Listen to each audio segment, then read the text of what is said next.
Today we're headed out to Stone Oak Park to take a closer look at the landscape, the history, and the infrastructure that quietly protects the community downstream.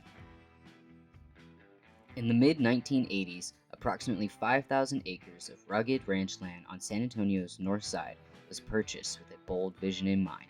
Spearheaded by developer Dan Parman and a team of partners, the project aimed to transform the undeveloped hill country terrain into what would become the city's first true master plan community. The topography of the Stone Oak area is defined by rolling limestone hills, which naturally form a steep central valley. Stone Oak Park contains a detention basin and dam designed to manage stormwater runoff from the nearby elevation and urban development. The area contains unique geological features, including exposed limestone formations, shallow caves, and karsty terrain that are characteristic of the Edwards Plateau region. We're going to be taking a closer look at the area within the park that's directly impacted by the dam. I want to get a better understanding of how the structure has affected the surrounding environment, specifically in terms of vegetation, wildlife, and drainage patterns.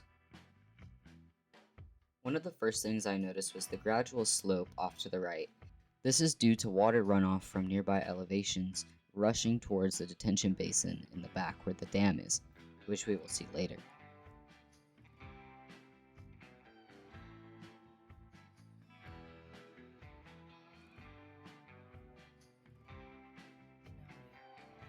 All of the gray and white boulders on each side of the trail are actually limestone, and you can see that they are also used here as bricks.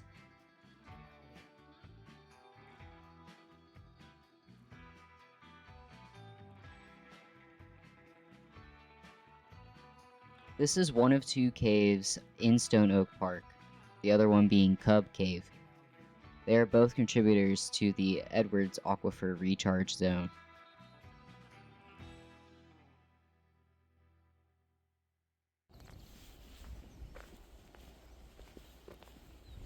You can begin to see the outline of the dam up ahead, but you can't quite make out how vast it truly is, so let's keep walking.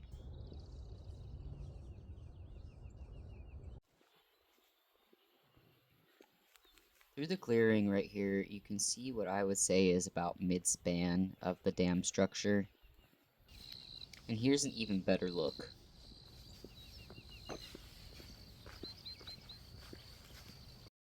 As I got closer to the reservoir, I started to notice that there was a lot more wildlife around this area. This deer let me get really close to her, and right after I saw this one, she ran to one of her friends. Once I left the two deer, I kept walking, and then I found something else. Took a keen eye, though.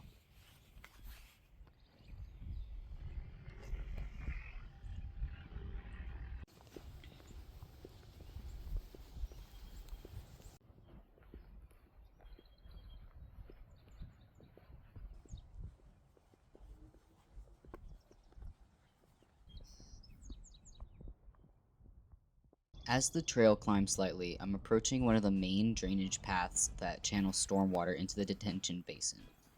The construction of the bridge and the drainage tunnels increase the velocity of the runoff and further amplify erosion downstream.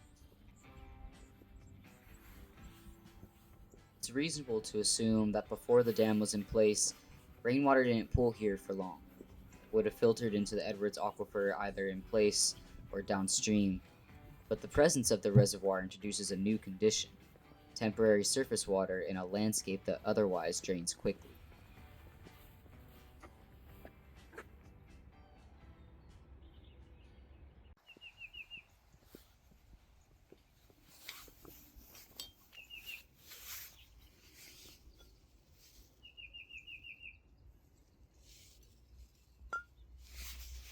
Because of that, wildlife activity in the valley is concentrated. This accessible water source, combined with the isolation created by elevation, the dam structure, and surrounding development, creates a kind of refuge. And the vegetation reflects that same shift. Moisture-tolerant species can now thrive in areas near the basin or drainage paths, while drought-adapted plants like the prickly pear can dominate the hillsides.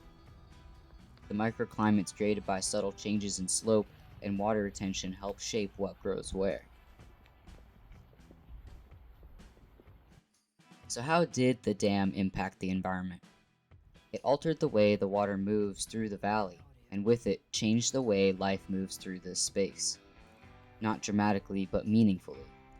It's an engineered structure with ecological side effects, some of which offer unintended benefits and consequences.